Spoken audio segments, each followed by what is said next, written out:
Hey guys, what's up? Welcome back to Workshop Wednesdays. I'm Garrett Shaw, and today we're going to be talking again about Adobe Illustrator basics. We're going to dive right into it real quick today. It's going to be somewhat of a short lesson. We're going to talk about a concept that we haven't discussed before, which is created order. It has to do with how your objects are laid over top of different shapes. And the other thing we're going to talk about, which is the primary tool or panel, is the Pathfinder panel. It's very, very handy, and it's a lot of fun to use, and you can get some really interesting effects and shapes out of it. So I'm not going to drag this on. Let's get started. I've already got Adobe Illustrator open. I made an 1,000 by 1,000 pixel box just as my workspace. This is the Pathfinder panel. You can get to it by going to Window, clicking Pathfinder, or hitting Shift Control F9. Again, you can always change the hotkeys, but I like to keep them default for kind of teaching you guys to make sure that it's uniform as possible. First thing I'm going to do is I'm going to go ahead and just grab the rectangle tool. I'm going to make two squares here, just intersecting each other on the corners there as a demonstration. The first thing I want to talk to you guys about today, before we even talk about the Pathfinder panel though, is layer order. And what I mean by that is in Photoshop you have individual layers. In Illustrator you have layers, but you also have created order. So the way it functions is every time you create an object inside of Adobe Illustrator, it goes above anything that was created before it. Okay, so this square is the second one I made, therefore it will be above the first square. If I make another one, right, it will be above both of those. Okay, so maybe if I color these in, it'd be easier for you guys to see. So let me just do that real quick, just as an example. So there you go. If I move that, you'll see that the green is still overlapping the blue, and then the dark blue is over top of it, just so I can avoid confusing it. There you go. All right, so should be simple enough to grasp there. There's a couple of hotkeys that are really handy. If you pay attention, you'll notice the little slide out that comes up when I mention these kind of things. But if you want to send something backward, you can go to Object, Arrange. Okay, and you'll see a bunch of commands in here, which is control and right square bracket, control left square bracket, and things like that.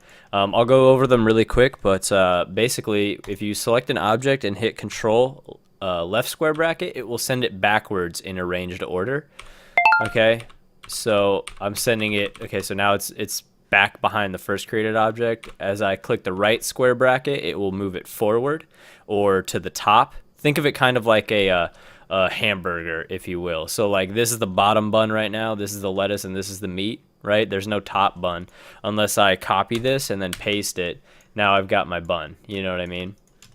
So actually, just for the reference, I'll go ahead and make those tan just so you guys kind of get what I'm talking here. And the lettuce should go above that, so I'm gonna hit control right square bracket. So now we have like a legit sort of hamburger basic going on right now, right? You guys, I hope you guys understand that. So we've got a bun, bottom bun, top bun, and they're the bottommost and topmost arranged item. All right. So I'll cover that more in the future, but I just want to make sure that you guys have a basic understanding of how that works. Again, if you need to move something around, you can go to the object panel, arrange, and then move them forward or backward in the arrangement that way. Or you can simply learn the hotkeys, which are control left and right square bracket respectively. You can also hit shift with the control and left and right square bracket and send it all the way back or all the way to the front as just a, you know, if you need to bring something all the way to the front, it's a really quick and easy way to do that. But I'm not gonna worry about that too much right now. So I'm gonna delete these. I'm gonna go back to where our original. So I'm gonna hit D on the keyboard to reset these boxes just to default black and white, black stroke, white box. So I'm gonna zoom in here, and again we're on the Pathfinder panel. So Window, Pathfinder. And so we have the smaller box and the larger box. We'll call the big box box 1. We'll call the smaller box box 2. Should be simple enough, right? basically what the Pathfinder tool is going to do is it's going to help you combine shapes, cut shapes, and manipulate the relationship between two or more shapes together to get some very interesting results and help you save a crap load of time. All right. So the first thing I'm going to do is I'm going to select both shapes because you cannot use this panel with only one shape selected. It absolutely positively requires two shapes to utilize any of these functionalities. All right. So I'm going to go through these really briefly just to kind of show you guys what they do and maybe give you guys an example of an instance in which I would use that particular version of the tool. So to start off with, first up you have add. What add's going to do for you, or in this case it's called unite. I don't know why, but basically what it's going to do is it's going to take the two shapes and it's going to unite them together or add them together and create one unique shape that wherever the shape is intersecting, it's going to get rid of any intersections and create sort of one solid block out of that. So I'm going to go ahead and click that. And right there you can see that there's no path in between the middle anymore. These are, these are set in stone now. This is a complete shape.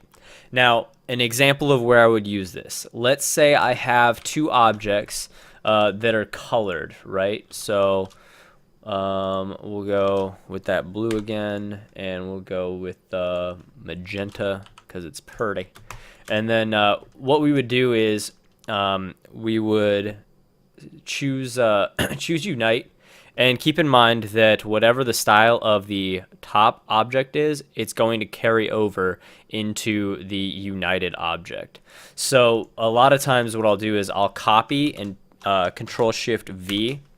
So again, if you don't remember from previous episodes, if you hit Control-Shift-V after you've copied an object using Control-C, it pastes it directly where you copied it from. So if I hit this, it's going to go over the top of those two objects, but I can turn down the opacity and you guys can see that I have that object and the original is still there. Now, this is what unite gives you, and this is what we started with, is this shape here, these two shapes, okay? So you hit unite, you get a combined shape out of the two unique shapes that you started with. Next up, you have the subtract, or whatever they decide to call it. I'm trying to get the exact name. Minus front.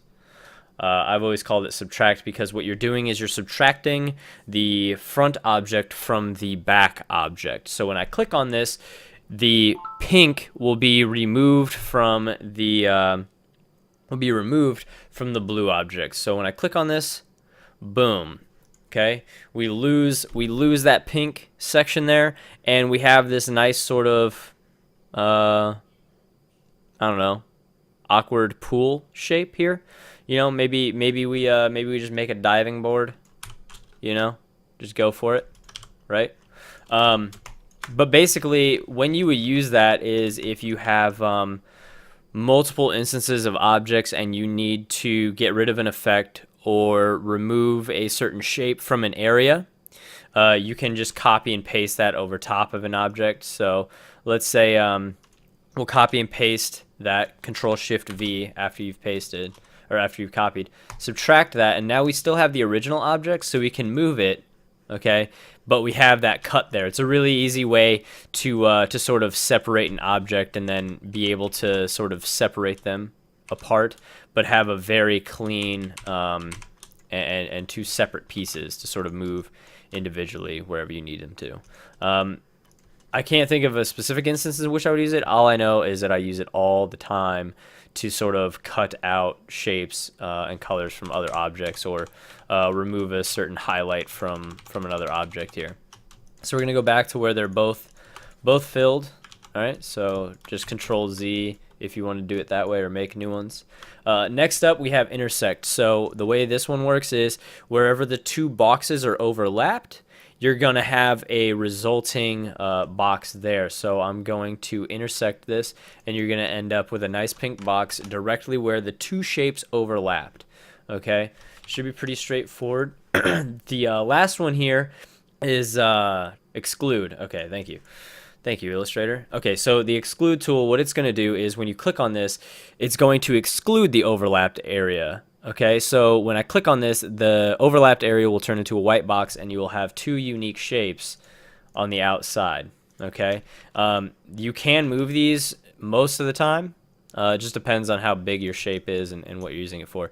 This is going to be really funny, maybe to some of you, but that totally looks like a pink ranger right now. I don't know if I'm imagining that or not, but it definitely looks like one to me. So that's the core part of the shape modes. There are pathfinders. I know it's sort of the Pathfinder panel, but those are using it for, you know, conflicting with shapes here.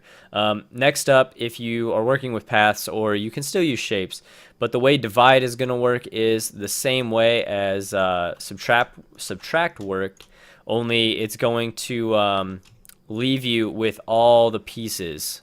Okay, so if you have two overlapping shapes, okay, if you have these two, and you want to change that center one to you know, maybe a yellow, right?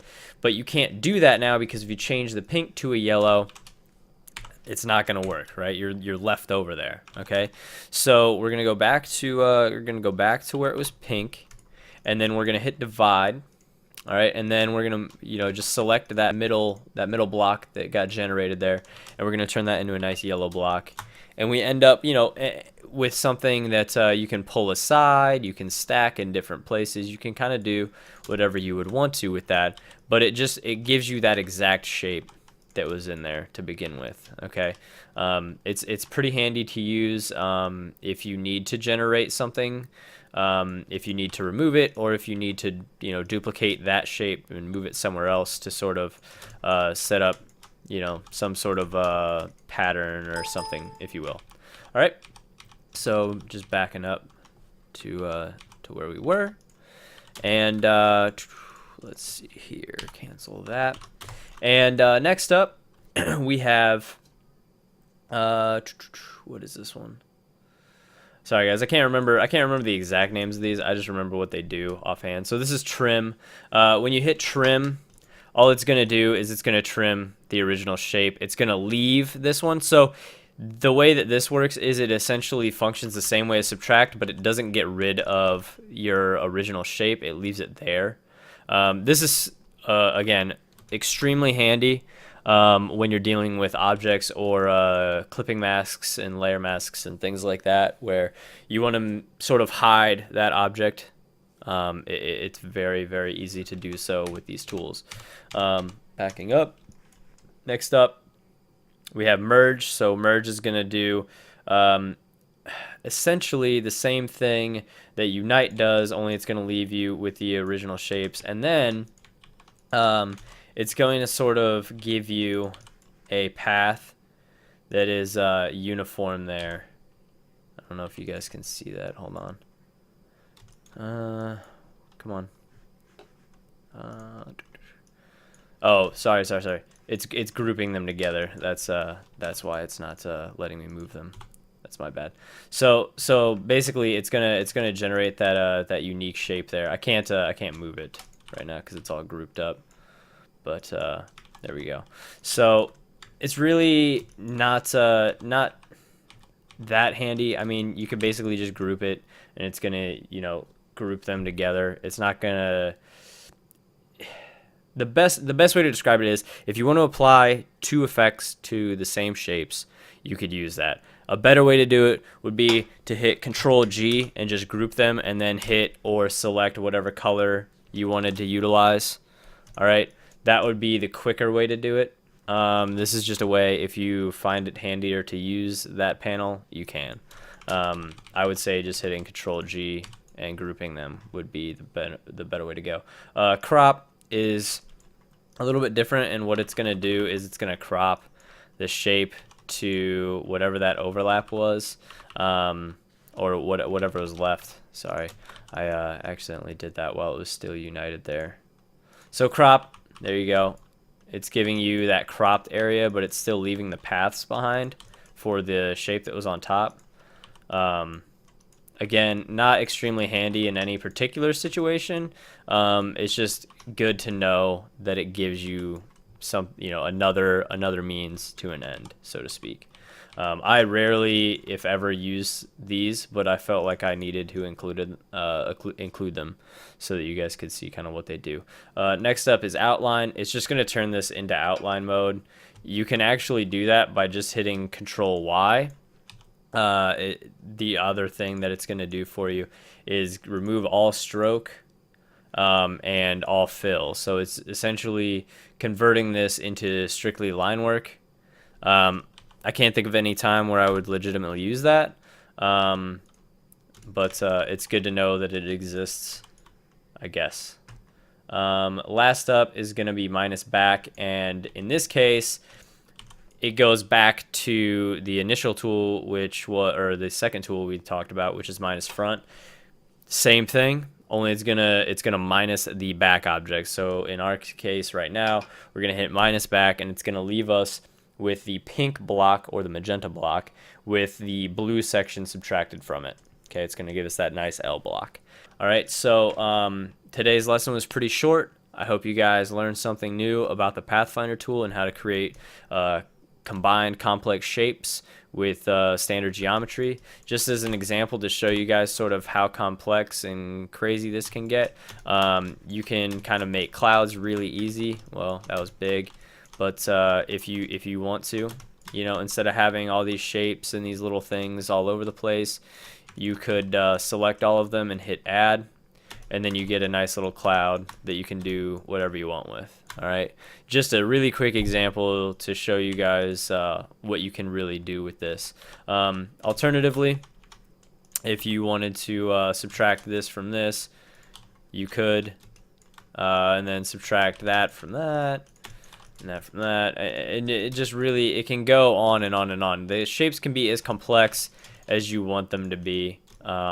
It's really up to you and what you want as your end result. Again, I'm teaching you guys the basics here. I'm not trying to teach you guys how to build anything yet. We have one lesson left, and then that will be it for the basics, and we'll start getting into sort of logo creation, design, and layout and things like that, and sort of really starting to develop your abilities in using all these tools in tandem and going from there. So yeah, I hope you guys enjoyed the lesson today. It's a little bit longer than I anticipated, being about 18 minutes. So I hope you guys got some good use out of this stuff, and go have fun, play around, show some results. Send them to me on Twitter or ask me any questions you guys have. Feel free. It's just at GRRTTSHW. And I hope to see you guys next week for the last beginner session. And we're going to get started on some moderate slash, I don't know what else to call it, moderate skill level, I guess. So you guys are moving on up quick. It'll be a little bit difficult. I expect some questions, so be ready for that. All right, guys, have a great rest of your week. Thanks for hanging out, and be sure to subscribe. Later.